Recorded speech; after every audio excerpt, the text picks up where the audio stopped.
Hello and welcome back to the Grandmasters League with me, Zach, and today we are moving on to set 2 of week or round 3 between the Viper and FeAge. 2 games for you between these two guys today, and I've got a feeling it's going to be a really good one because a lot of people are expecting to see some good stuff out of FeAge, and what better opponent to go against for him to really see what he can do other than than the Viper even, because the Viper, yet to be defeated in any games so far this tournament, is really setting a very, very high level of play, a very high bar, and we'll see if FeAge can rise up to that. So far, FeAge drawing 2 of his games, definitely not in the top 4 at the moment, but he is still doing fairly well for himself, and he's always it seems to be playing as well as he possibly can in any game that he plays in. So that's always really good.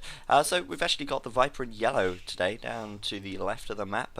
This massive sprawling gold patch on the map, mini-map, playing as Mayans, and FeAge in blue off to the right as Mayans as well. And it's Regicide Fortress, the home map of the Viper. This is the Viper's choice of map, and yeah, so I know for a fact that Viper really does enjoy playing with Mayans. It's possibly one of his strongest civilizations from what I've seen at the very least, and for those of you yesterday who may have tuned into his live stream when he was streaming the Masters of Random map, we saw some really good plays from him as Mayans. So they're both playing as Mayans, obviously, so we could see some interesting stuff. And of course it is Regicide Fortress, which does mean that you're aiming to kill the king, and they can also scout with the king also, as he's got very good line of sight and you can see very far. And yeah, this is going to be quite a good one, I'm sure, but there really isn't going to be that much going on until the feudal age the dark feudal age, castle age, that's what I meant to say, at the very least. And really, from Dark to Castle Age, it's really about who can build the best and most efficient economy. Of course, those who have the best economy in these kind of games really do get a huge advantage, because the walls really prevent anything from happening at the early stages of the game. Feudal Age, perhaps a tower on the wall could do something and you could break through, but of course they've got a castle inside their base and they've got plenty of towers as well. So really, it's not a good idea to attack in the feudal age. That would be rather silly. And oh dear, if Viper managed to, if Viper got his king too close then and lost his king to the castle, that would have been GG for him. So got to bear in mind, it is all about kill the king, but usually the king never ends up getting killed because the player will resign before the king is found anyway. And it's not very likely either that we'll see players tucking the king into the corner of their map and walling him in or something silly like that, just to be a nuisance. We wouldn't see that at all. And I think fast castles from both of them. Market going up there for the Viper, Blacksmith going up there as well, and he's up to the castle age in 7.5 minutes. That's a pretty good time. Of course, you're probably wondering, 7.5 minutes? I've never seen a castle age that fast before. Well, you may have noticed at the start that they did start with all these extra villagers. I think they start with 9, I can't quite remember. They start with quite a few, and that really does get them off to a very fast start, not to mention the fact they already have the farms laid down for them. So fast castling, very easy to do in Regicide Fortress, and it does usually mean that we get to the action a little bit faster. Whether or not we'll see something straight away is yet to be seen, though, because it's usually common that we see quite a big boom going on here, and I'm sure we will see that from these guys as well. So, interestingly enough, FeAge building a stone wall over this side and some houses as well. He's actually going to completely wall his side of the map off, and that's kind of interesting. I don't know if that indicates whether he's just going to go for a huge boom and really not make any military at all until he reaches the Imperial age or something, or if he's just a little bit on edge, doesn't want to get raided by some plumed archers or something like that. So he's walling himself off in a massive, massive wall, and I've never really seen anyone on Regicide Fortress do that before. Wall themselves off completely. But of course, I suppose it kind of makes a little bit of sense. He's got quite a bit of gold back here, and of course he's got a couple of relics as well. I thought this was gold here, but no, it's just a light patch. He's got a relic or two hanging around as well, so he's going to want to collect those up. And if he can secure it all and work on his economy really, really big time, then he might be in with a good shout of out macroing the Viper, especially if the Viper creates too much military, then he gets slow up to the Imperial age or something. That could be his plan. It's definitely something strange anyway, seeing him wall up like this. The only problem with that is he's spending quite a lot of stone on his walls, and that means he's not got enough for a third town centre. He can afford another one, but he's not got enough for a third just yet. The Viper, on the other hand, well, he's going to have enough for a third very shortly. These two villagers down here just going to drop off a little bit more stone, and he'll be able to build 2 town centres straight away. There's one going up here on this gold, and where's it? He's made a gap in his wall here, so he might put one here as well.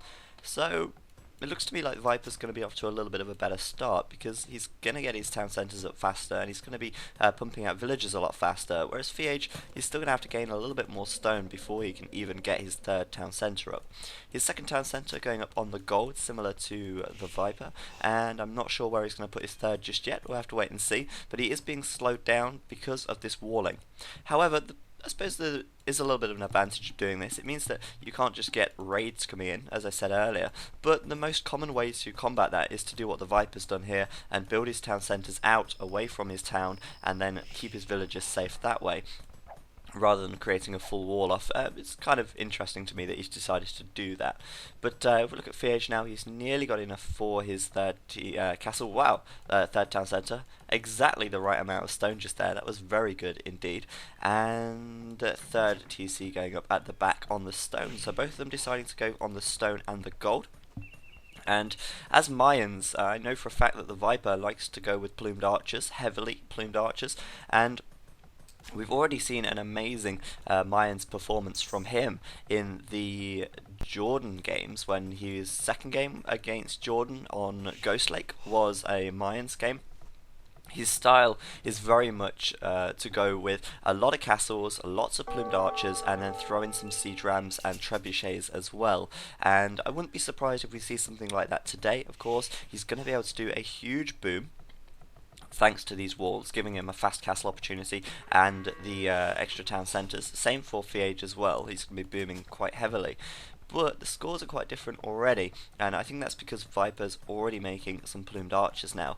And I don't know if you realise this, that FeAge is fully walled in. He probably does have an idea, as these light patches do indicate that buildings are there.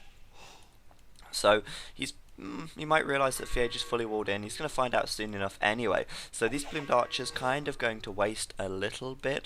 They aren't exactly going to be used for much use, or for much good for the time being. So Viper taking a score lead thanks to his military, with 10 plumed archers already out. FeAge, though, I was kind of right so far. Just going for a big boom, no military just yet. He's fully walled, so he's not really concerned about plumed archers. They're not going to be busting his walls anytime soon, and if they do attack houses, for instance, then he can still close that gap pretty quickly if he wants to. So just working massively on his economy right now, and he's going to be just working on that for the time being. And we'll have to see what the Viper's doing. I imagine exactly the same. Whether he adds on an extra town centre, though, we'll have to wait and see for that one. I do know for a fact that there will be more castles on the way eventually. Just one castle is certainly not enough if you're going mass plumed archers, which I'm sure both of these guys are probably going to do. So we'll have to keep an eye out on that one. Fletching already done for the Viper.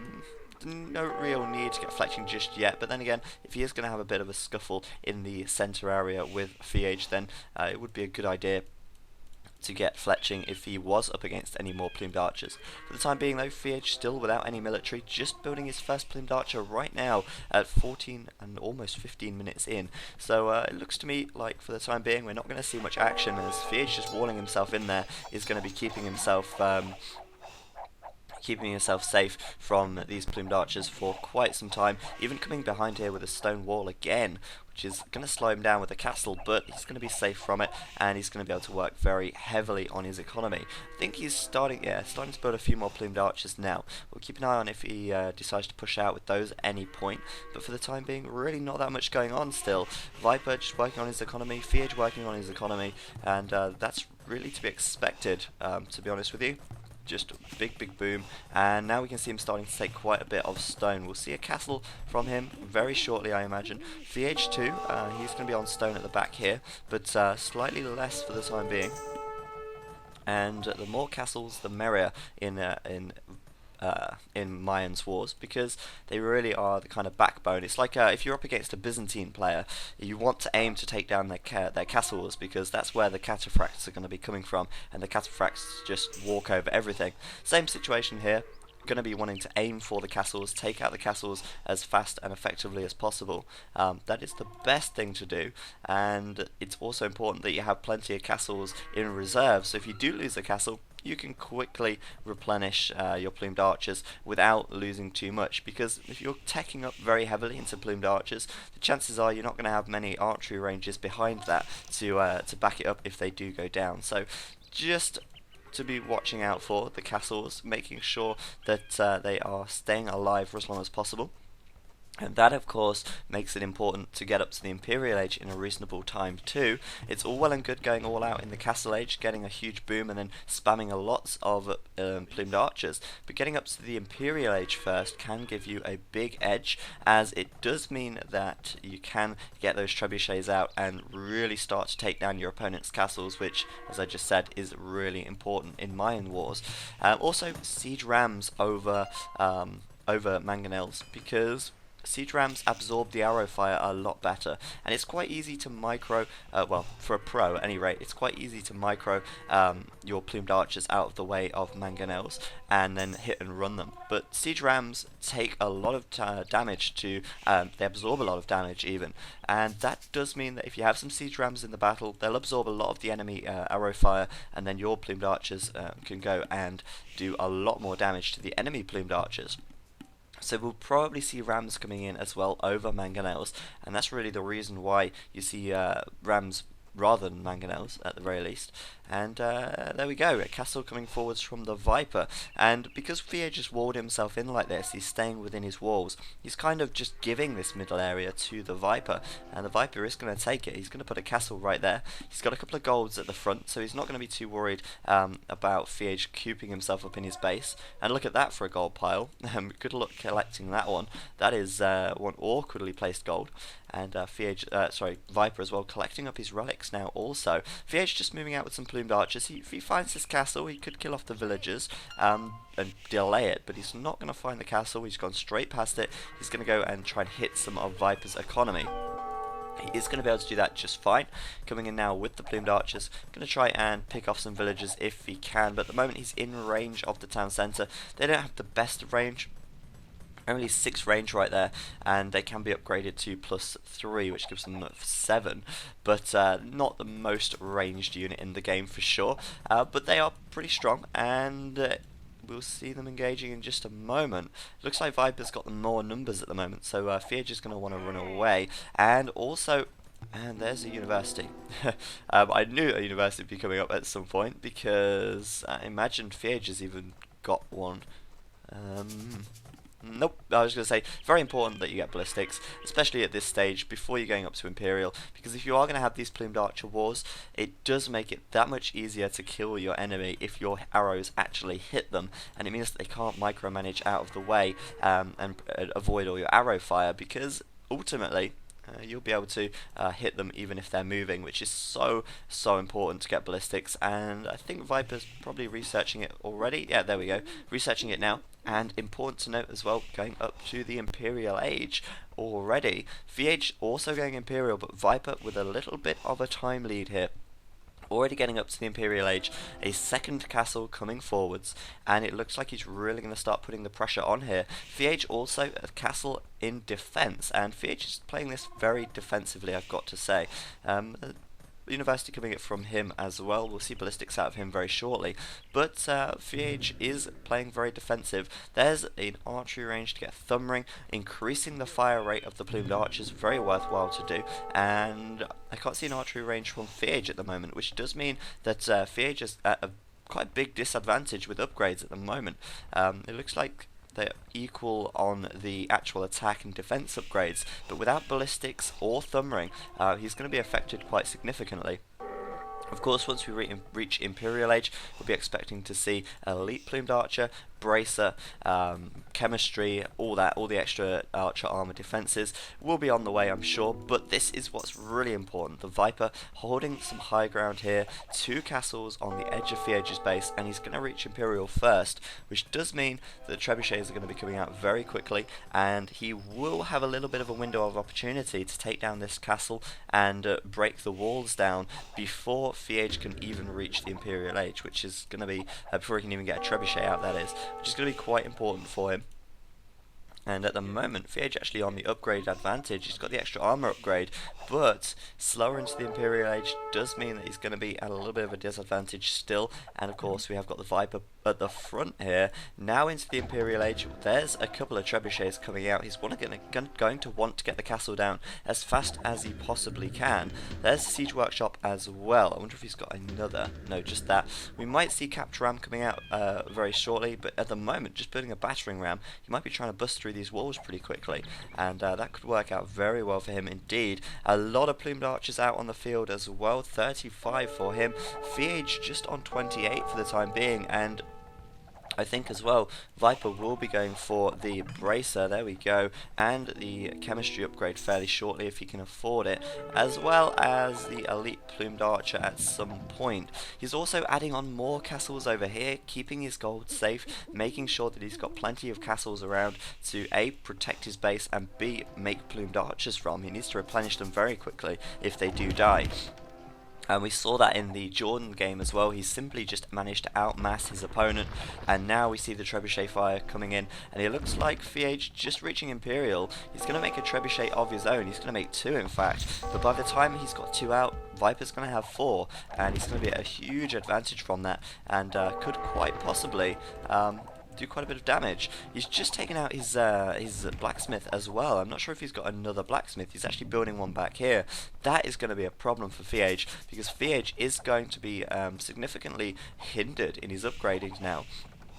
He's missing the final defensive upgrade, but actually he managed to get bracer just before the blacksmith went down, so he's okay for the time being. But yeah, FeAge not looking so great. He just lost his castle right there, which is obviously a big problem. And there's ring archer armor on the way. He's getting his upgrades very quickly, but at the moment they are neck and neck, and I believe Viper will be getting chemistry about now as well. Not just yet. I'm surprised he's not got it yet, but he will be getting it very shortly. And maybe the elite plumed archer upgrade, it's on the way. So Viper looking very strong here. It looks like he might be able to outmass FeAge. FeAge only has 2 castles to build plumed archers from. Of course, Viper has 1, 2, 3, 4 right now, which just means he's going to be producing plumed archers at twice the speed. Not only that, but they're now elite plumed archers as well, which just means he's going to be absolutely cutting through FeAge's men here. There's really not a lot FeAge can do to engage this head on, especially if they've got equal numbers, because he's just got the upgrade advantage, and that's going to be really hard for FeAge to deal with. Looks like Viper could lose this castle here though, and it's going to be so close. It looks like he's actually going to stay alive, which is very, very fortunate for the Viper, and if he'd have built it off of this hill, FeAge could have taken that castle down. So that just shows how important hill advantages really are. He could have lost that castle if it was on lower ground, but because the trebuchet was attacking uphill, it did less damage per hit, and he ended up keeping it alive, which is really great. Starting to add quite a few battering rams in now as well, looking to take down these gates, really do quite a bit of damage. Moving forwards with the trebuchets as well, as FeAge is trying to quickly rebuild a castle, but still he's only on 2 castles, and he's got no trebuchets left, which is a little bit of a problem. He's not really making many plumed archers either. I don't know if he's saving up for the elite plumed archer upgrade or what. Not 100% sure what he's doing, but one thing is for sure, FeAge is really starting to fall behind. 24 ranged units, whereas Viper is on 52 right now, which is a hell of a big difference. Not only that, he's got the trebuchets outside of his base, and if FeAge keeps losing these castles, Viper's going to be able to very, very quickly outmass him like he already is starting to do. More castles coming up on the flank as well. Very easy for him to keep adding plumed archers in and keep his army topped up. And more siege workshops as well. Capture Ram being researched, coming in with the battering rams right now, and it looks to me like FeAge is really at a huge disadvantage here. I can't see how he's going to be able to do much against this. In come more battering rams. He's got some capture rams of his own, That's going to be very helpful, but it's not going to help him take out the battering rams from Viper here, and the rams are kind of in the wrong place. He needs them between the elite plumed archers and his plumed archers, which are still not upgraded yet. And look at the upgrade difference now, that extra pierce armor, the extra attack and HP as well. So Viper with such a huge advantage going in here, and I think this game's probably going to end up going to him, to be honest with you. Trebuchets coming in again. Got to be careful though not to get too close to the capped rams, otherwise the trebuchets will be lost. But just look, the upgrade advantage is really winning Viper this battle. Not only that, but he's quickly replenishing his units. All of these castles, well, these ones were, but these two at least creating a lot of plumed archers and keeping his army topped up. It looks like FeAge is having to fall back, and he's even reverting now to making skirmishes, which is a good idea. Skirmishes are pretty decent against plumed archers, but he's still going to be a little bit careful because they are very heavily outmassed right now, and Viper still does have the capped rams coming in as well. FeAge trying to chase down the trebuchets, but it's not going to happen. The capped ram there is going to be killed off, and the siege ram being researched for Viper as well, which does mean that once siege ram is done, he is going to be able to steamroll through here. Look at the score difference, so big, and I think FeAge is going to be ending up losing this game, unfortunately for him. Viper's got to take it. I can't see how FeAge is going to be able to come back from this. He's cooped up inside of his base. He's still only got 2 castles. Well, sorry, he's got 3 now. But he's just not going to be able to get the numbers. He's not got enough wood either, which is kind of unfortunate. Not really keeping on top of his economy so well. This wood camp over here getting a little bit messy. Moving him out there, and he's just resigned as well. A little bit bad for him. One thing to note, FeAge didn't collect up the relics at all, and his wood was very concentrated in one area, which is not so good. It did mean that a lot of villagers were bumping into each other, and this gold down here very bumpy as well. Whereas if we have a look at Viper down here, his wood camps split up very nicely indeed. This one getting a little bit messy towards the end, but a lot of replenishing of lumber and a lot of separating his wood camps around, meaning that his villagers could work more and actually have a higher rate of income. Which did mean that, well, that's one of the reasons I think why Viper managed to outmass FeAge, and not only that, but of course getting up to the Imperial age first, and those trebuchets really pressuring the castles, and that just didn't allow FeAge to get the upgrades. He couldn't upgrade Elite Plumed Archer until the very end, and he couldn't upgrade or get enough Plumed Archers out to even begin with, let alone trebuchets as well. So very well played by Viper there, yet again showing his dominance in Mayan Wars, and yeah, that makes it 1-0 to the Viper, and stay tuned because I'll be bringing you game 2 between these guys very shortly.